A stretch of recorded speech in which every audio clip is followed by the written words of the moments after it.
Therefore, they are necessary to be constantly uh, worked on. The Libra Torah is a constant thing because the world is constantly being brought into being through the Asar Mamoris.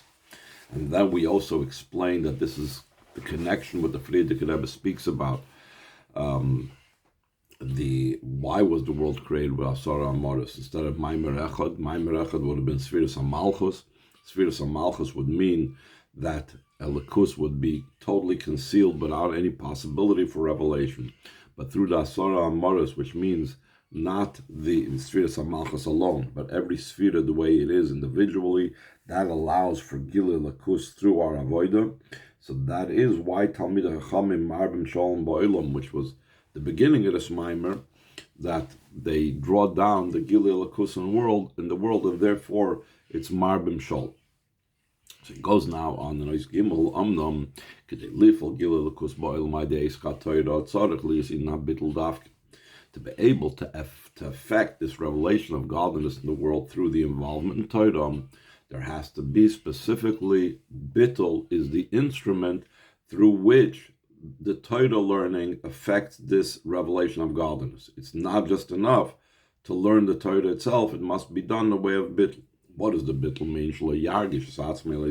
The person should not sense themselves as a particular being in existence. This is what my father, Friedrich Rebbe, explains in the continuation of the Maimer, that it says the great need in the idea of bittul and negating one's feeling of self. The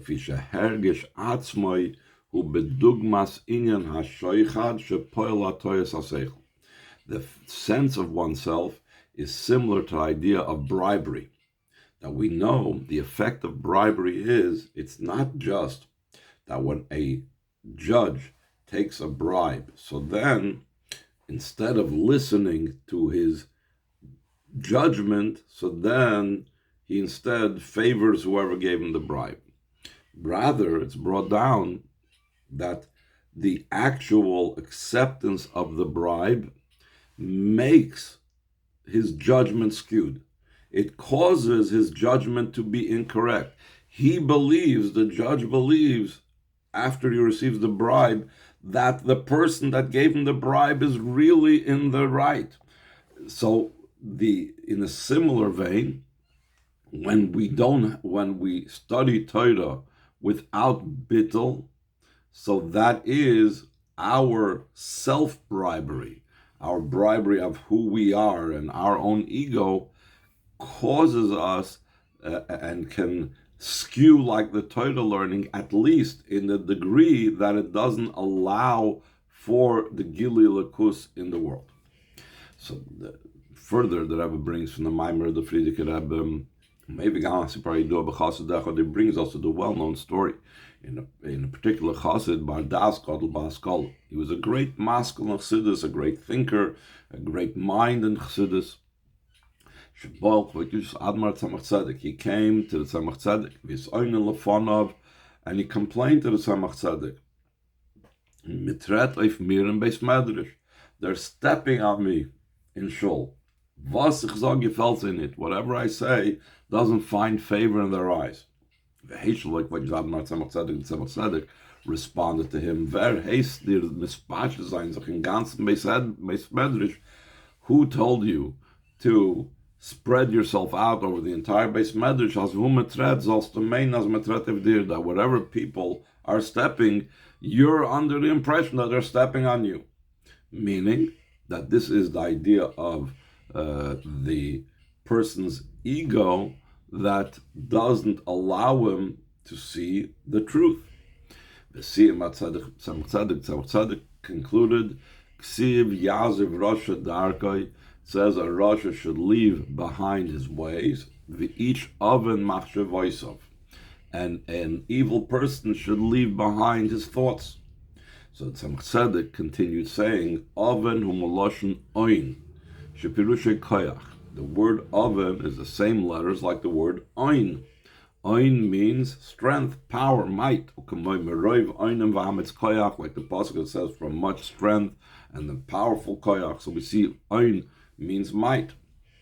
So he says, this ish oven is a mighty person in good things. Even someone that has might in holiness, like this person was. He was a great thinker and chassidus and so on. And there might have even been some merit to the wish that people should listen to him because he has what to share. He has ideas well-founded in chassidus and in Torah. But the problem was that there was an ego underlying this. The Tzemach Tzedek goes on to say, if the person senses themselves as a being, as an existence, as an entity, so he needs to do tshuva for that. That's why the pasuk says Yaziv Gomer, that both the Rasha has to leave his ways, and even the Ish Oven, the person that is very mighty in Kedusha, also has to leave his ways. What's the tshuva mean? Li is bebittel, to be in a state of bittel. So now the Rebbe explains, what is this talking about? We're not talking about open and explicit arrogance and ego in the most coarse way. We're not talking over here about negating arrogance. Arrogance is something that's prohibited according to halacha, like the Rebbe brings in the footnotes. We find it in the Rambam, we find it in the Alter Rebbe Shulchan Aruch, we find it also in Gemara Soita.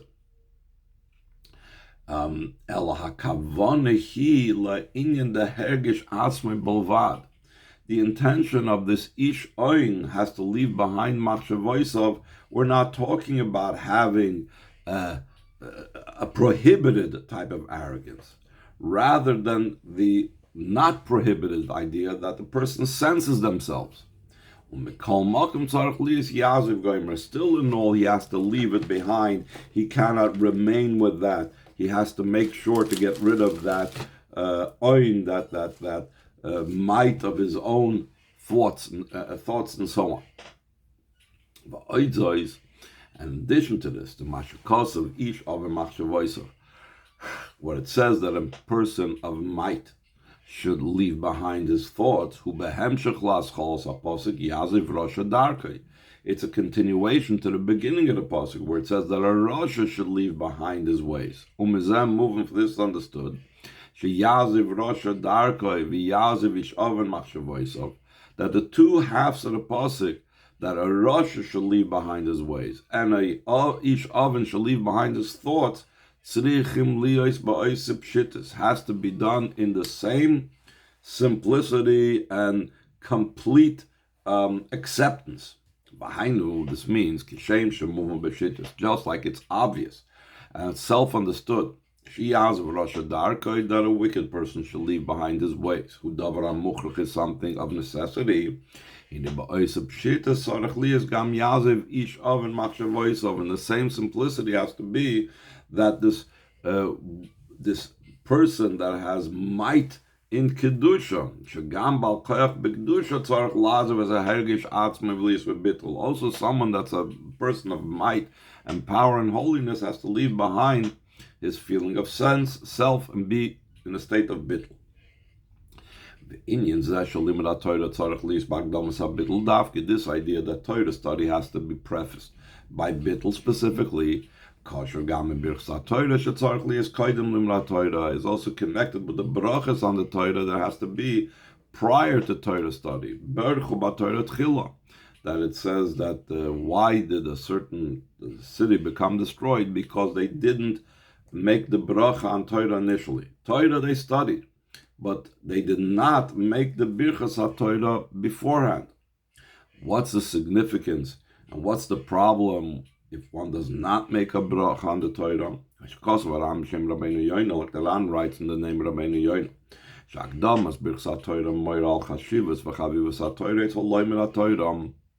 that prefacing the brachas on the Torah indicates on the importance and specialness that the Torah has by a person that studies Torah. That's why he's thanking Hashem. Literally, it's a pashta thing. If you're thanking Hashem and praising Hashem, you gave us the Torah. That means that Torah is something important. But the praising of Hashem also means, on a deeper level, that the person is putting aside his self and his own being. And once the Torah is so center stage by the person, more than their own ego and self, it's such a way that he remembers the giver of the Torah. Meaning, there's an idea brought down in the Chassidus that there are people that study Torah, but they forget on the Noisen HaTorah, and that not forgetting the giving of the Torah prevents that he's in a way that he doesn't have a feeling of a sense of self, because he's constantly focused on the one that's giving the Torah. That's what it means, Limudi Havai. Now, we explained earlier the meaning of that phrase means students of Havayim. A student of Havaya, he's learning Torah in such a way that he's a student of Havaya, he's remembering the giver of the Torah, he's making a bracha on the Torah beforehand. So this gives him a feeling of bittul. Also someone that senses their own quality, their own advantage over another. Even more so,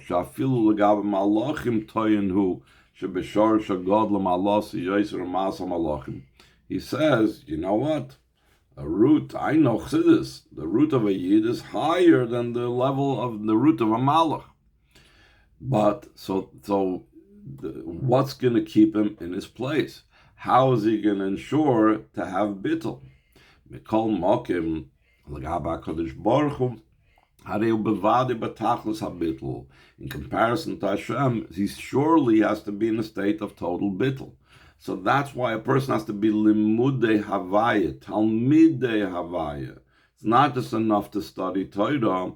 It's important that the Torah study is infused with an awareness of Hashem. He realized the nice not Torah, and therefore he does it with bittul, and then he can draw down godliness in the world and make shalom in the world. She says, that's what the Frierdiker Rebbe explains in the Maimer. When there'll be students of Hashem, that's what Limudei Havaya means. What does it mean to be students of Hashem? To attain a state of bittul, to have a feeling of bittul.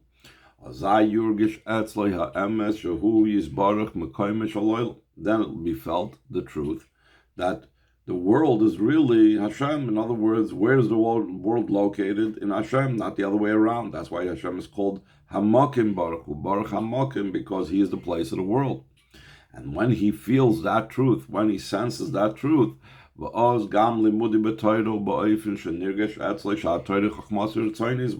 then his Torah study is also in such a way that he senses that this is not my brain, my skill, my understanding, but it's all Hashem's wisdom and will. It's not human intellect. And through that becomes much peace of your sons, which we said before. The Chazal say, don't read Banoich ala Banoich, you're builders. Why are they called builders? They increase peace in the world, that we said before. That's through Torah study done in a manner of bittul.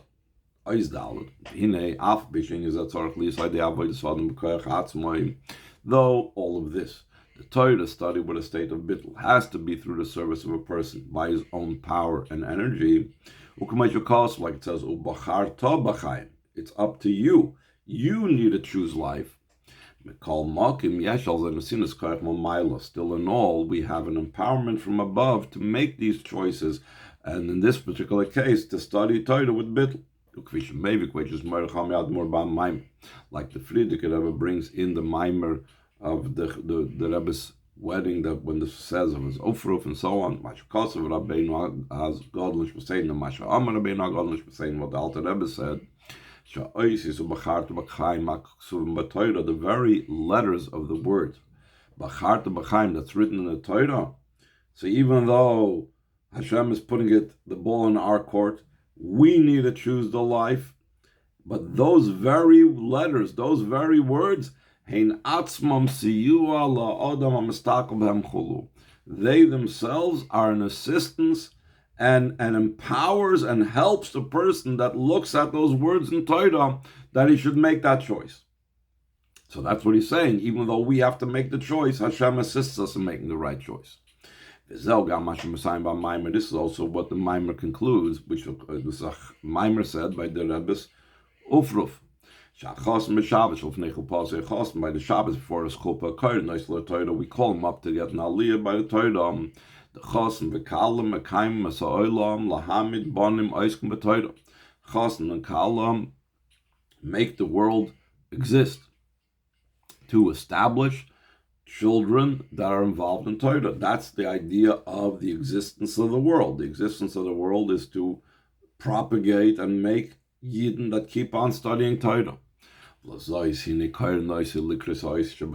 Therefore, we call him up so he should read the actual letters in the Torah that we said before. The Torah is what gives existence to the Asar HaMoros. So he is creating and he is making the world exist by getting married and having children. So he must preface it with the Torah study, with getting aliyah the Torah before the wedding. And the Rebbe says we can explain the exact language and expression that the Frierdiker Rebbe says concerning reading the letters of the Torah. Specifically letters, not the idea of understanding and comprehension in the Torah. That's not the point. That's not the main aspect that the chassan has to do in preparation for being maimed a world, creating a world, establishing a world through marriage. Why is that so?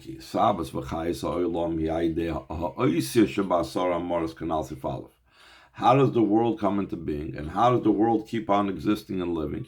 It's through the letters of the Asar HaMoros, like we mentioned earlier in the Maimer.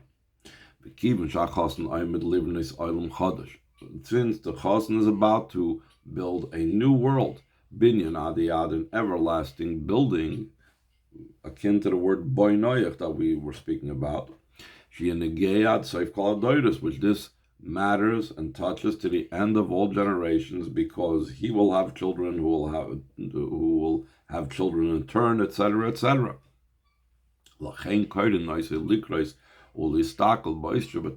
Therefore, we call him up to read and to look into the letters of the Torah, because the emphasis is the letters of the Asar HaMoros are corresponding to the letters of the Torah. But the Rebbe is going to go deeper. It's not just about letters versus letters, but it's also letters signify bittul more so than understanding. So therefore, it's not about saying a pilpul or studying an in-depth thing. It's about reading the letters itself. There's another concept behind this, that was explained previously in chapter 3. There has to be specifically the idea of bittul. The idea of bittul is emphasized more so in the reading of the letters of the Torah, more so than Torah study in a way of understanding and comprehension.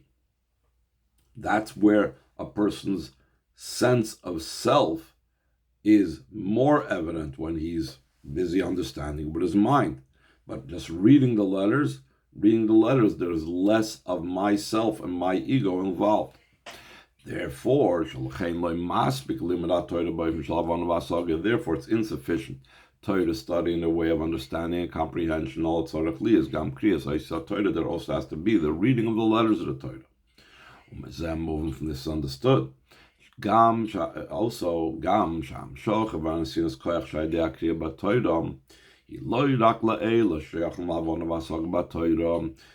idea that we're saying that through reading in the Torah and seeing the letters of Bacharta B'chaim, and in general reading the letters of the Torah, is an empowerment, and it draws down from them the energy necessary to be able to establish a Jewish home is not just for those people that have a comprehension in Torah, like Talmidei Chachamim that the beginning of the Maimer seems to be talking about. Also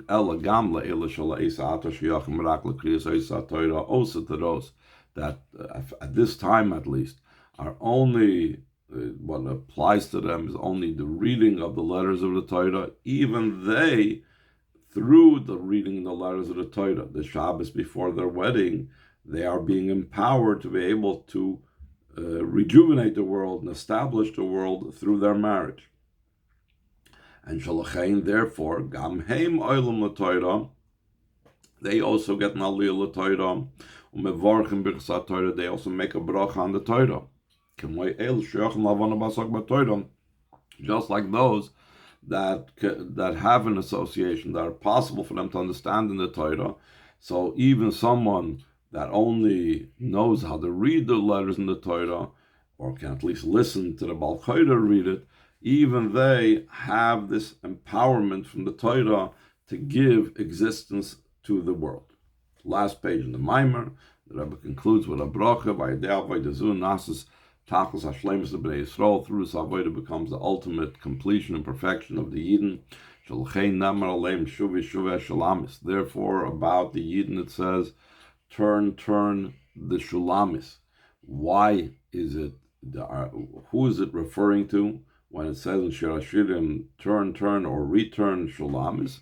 The Koi Al Knesset Yisrael Shnekras Shulamis. It's referring to Klal Yisrael, to all the Jewish neshamas together are called Shulamis, because of the perfection and completion that there is in the Yidden. So they're called Shulamis from the word Shlemus. In the footnote it says at the end of the Maimer is missing from the transcription. But also Shulamis, the Rebbe says in other places, has to do with the word Sholem, which is what we're talking about the whole time. That is the idea of making peace. Talmidei Chachamim Marvim Sholem Ba'olam, that they make peace and they join Hashem with the world, thereby giving the world ongoing and constant existence.